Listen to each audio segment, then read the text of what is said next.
Hi there, my name is Ewan Nicholson. Welcome to my YouTube channel, Remembering Love. If you're new to this channel, this is a channel where we explore and look into the themes of healing childhood trauma and all the various subjects surrounding that.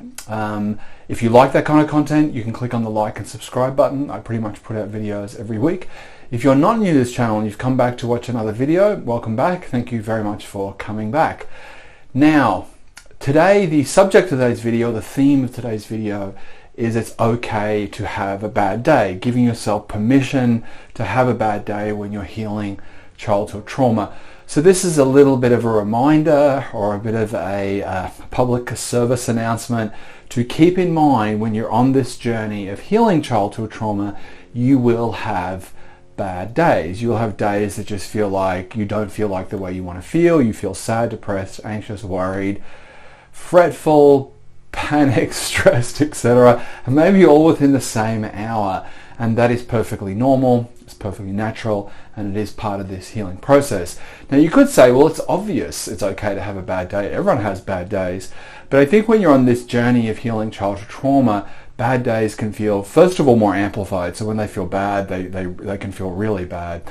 And secondly, I think we can get into a kind of an idea inside our mind that we're in this healing journey and we're getting better and we're not where we were, and then we have this bad day, in inverted commas. It feels like we're going backwards. It feels like, I thought I was here and now I've had this really bad day and now I'm back to where I thought I'd kind of gone beyond. And it can feel disheartening and it can feel like a backward step. Yet the reality is that process, that lateral process of progressing and moving forward and then kind of taking a step back or a side step is part of the progress. It's part of the contrast between feeling good, feeling better, and then not feeling so good and not feeling so better. And the idea is, over a period of time, what we're trying to do is increase the frequency of days of stability, serenity, happiness, joy, and just normality on one level. Not all days have to be sort of a big celebration, but just kind of they're manageable, and decrease these heavy weighted, stressed, sad, depressed, anxious days. And what I can tell you in my experience is I do have less bad days. There was a period where I felt like I was really having a bad life. It was just like nothing was good. Everything was kind of more or less bad, and there was just these odd moments of sort of artificial happiness I was grabbing, but predominantly it was bad, particularly when I was in the midst of my addiction issues. So over a period of years, I generally have less bad days, but I do have them. And when I do have them, I feel like they're really strong. And so it's not that I've got to a point where I just don't have any bad days. I'm happy all the time. I mean, I do. But I've learned to roll with them more, and I've learned to some degree, be more accepting, to say, this has triggered me, or I got into a fight with my wife, or this happened with my kids, and this is going on, and I'm feeling kind of overwhelmed, and not to fight it too much. Maybe I go to bed in the middle of the day, or maybe I go for a walk, or maybe I just accept I'm just going to have to play this one out today. I'm going to get on and do my things, and I know enough now to know, look, I'll wake up and probably feel different. And most of the times that I do. And the times that I don't, then it gradually kind of works its way around. And I think when you've had a history of childhood trauma, there is this fear that if I indulge in this bad mood, if I entertain this depressive feeling, I'm going to be sucked into a vortex of darkness that I won't be able to get out of. And I think what you'll find is it's not the opposite, but there's a difference between indulging and just accepting. There's a difference between throwing ourselves into it.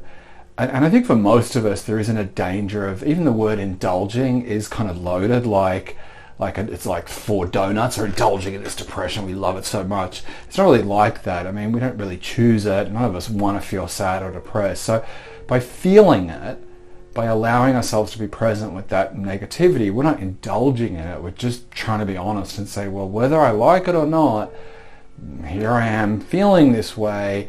And I'm just trying to be honest about that fact, and I'm not trying to indulge in it, but I'm also not trying to just, suppress it and push it aside. So it's this weird balance of just being accepting and saying, here I am, that I'm not going to descend into a vortex of darkness if I say, I am sad today and I'm willing to admit that, and I'm willing to change my day and, you know, not work or do this other thing or just lie in bed for a bit if possible, given the practicalities of everyday life. And what I feel is that sense of acceptance that it is okay to have a bad day. It's not a backward step. It's part of the process. Funnily enough, allows us to pass through that bad day more quickly, more compassionately, and more easily. The irony is, I think the more we resist it, the more we push it aside and say, I shouldn't be, and I'm meant to be past all this, and I got to get on with things, the more it just kind of just builds up and builds up to the point where it does eventually overwhelm us. So if you're on this healing journey and you wake up one day and you're just feeling bad, you know, it's okay. It is very much part of the process. It's very much part of the journey. And just try to be present with it. Try to be, to the best of your ability, to roll with it, to just accept it, and to be compassionate that, you know, we are all entitled to bad days, that the whole idea we're meant to be happy all the time is just not real. It's a Coca-Cola ad. It's a thing put on us. You know, we're entitled to feel a bit grumpy. We're entitled to feel a bit stressed. And of course, we don't want to get absorbed in it and carried away with it and have a big pity party. But I think for most of us, none of us are doing that anyway. So to be able to be honest about how we're feeling, to be true to how we're feeling, it's a good thing. It's part of the healing process. So if you wake up and have a bad day, yeah, just be compassionate with yourself. Allow yourself to experience that, to feel that. And also in that process of being present, sometimes we're able to get glimpses and insights into what is really going on, you know, what is really happening.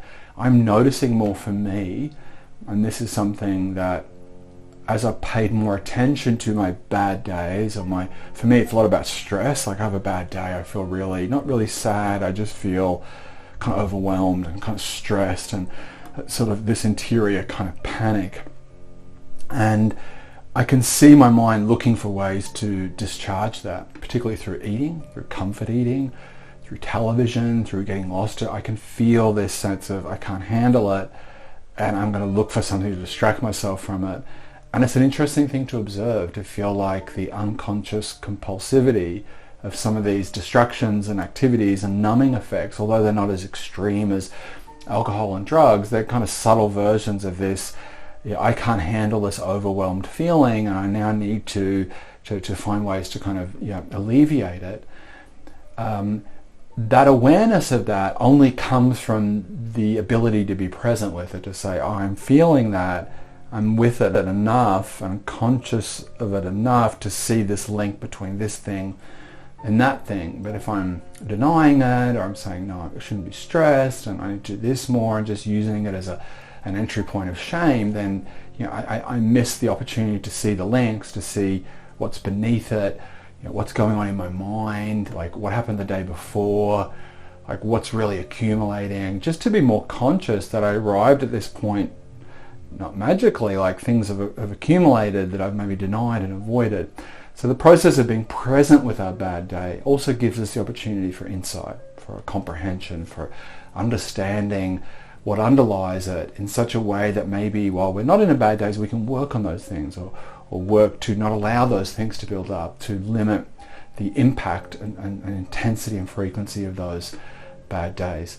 So look, I hope this has helped. I hope this has made sense. If you've enjoyed this video, please like and subscribe. If you'd like to share your bad day or any other day in the comments below, please put that in there. I'd really like to hear from you. Thank you very much for watching this video. Please take care. Good day or bad day. Look after yourself, and bye-bye.